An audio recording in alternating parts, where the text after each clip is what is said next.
សូមកុំឲ្យអ្វីខ្លាយទៅជាការហួសពេលឲ្យសោះមួយថ្ងៃមិនទាន់បានចាប់ផ្ដើមស្រួលបួលផងក៏ដល់ម៉ោង 6 ល្ងាចបាត់ទៅហើយថ្ងៃច័ន្ទទើបតែមកដល់សោះក៏ស្រាប់តែមកដល់ថ្ងៃសុក្របាត់ទៅហើយមួយខែក៏កន្លងផុតទៅបាត់ទៀតមួយឆ្នាំក៏ស្ទើរតែកន្លងផុតដែរឥឡូវជីវិតរបស់យើងកន្លងផុតទៅអស់20ឆ្នាំ30ឆ្នាំ40ឆ្នាំ50ឆ្នាំ60ឆ្នាំ70ឆ្នាំយើងស្រាប់តែនឹកឃើញថាបានបែកបានឃ្លាតឆ្ងាយដល់ឥតថ្ងៃជួបវិញបែកពីលោកឪពុកអ្នកម្ដាយបែកពីមិត្តភ័ក្តិហើយយើងទើបតែដឹងខ្លួនថាអ្វីទាំងអស់បានកន្លងបងអស់ហើយមិនអាចវិលត្រឡប់ទៅរកអតីតកាលវិញបានឡើយដូច្នេះហើយមានតែគិតគូររស់នៅក្នុងបច្ចុប្បន្នកាលនេះឲ្យបានល្អនិងត្រឹមត្រូវឲ្យអស់ពីលទ្ធភាពរស់នៅជាមួយពេលវេលាដែលនៅសេសសល់ឲ្យបានល្អបំផុតមិនគួរបណ្ដាលបណ្ដោយខ្លួនឲ្យធ្លាក់ចុះក្នុងរណ្ដៅអតីតកាលសោកស្ដាយសោកសៅចំពោះអ្វីដែលបានកន្លងផុតទៅហើយមិនស្វែងរកធ្វើអ្វីដែលខ្លួនចូលចិត្តស្វែងរកធ្វើអំពើល្អដាក់ទុកក្នុងជីវិតនេះចែករំលែកអ្វីដែលអាចចែកបានមានចំណេះវិជ្ជានិងបទពិសោធន៍ជាដើម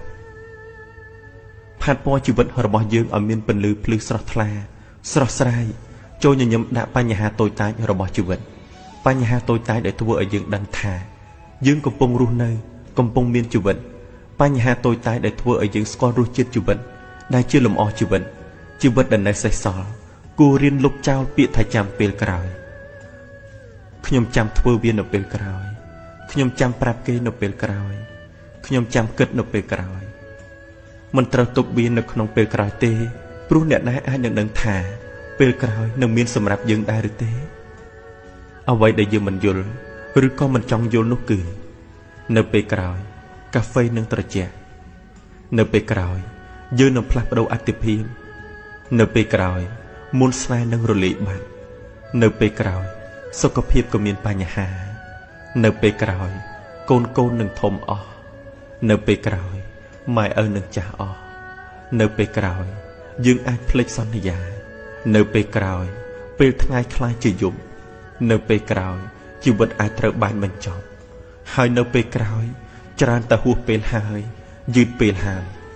ដូច្នេះមិនគួរទុកអ្វីសម្រាប់ថ្ងៃក្រោយទេ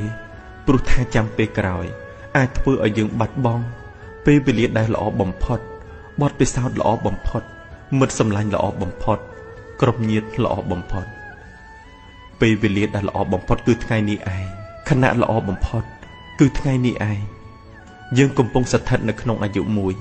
ដែលមិនអាចរងចាំពេលក្រោយបានទេ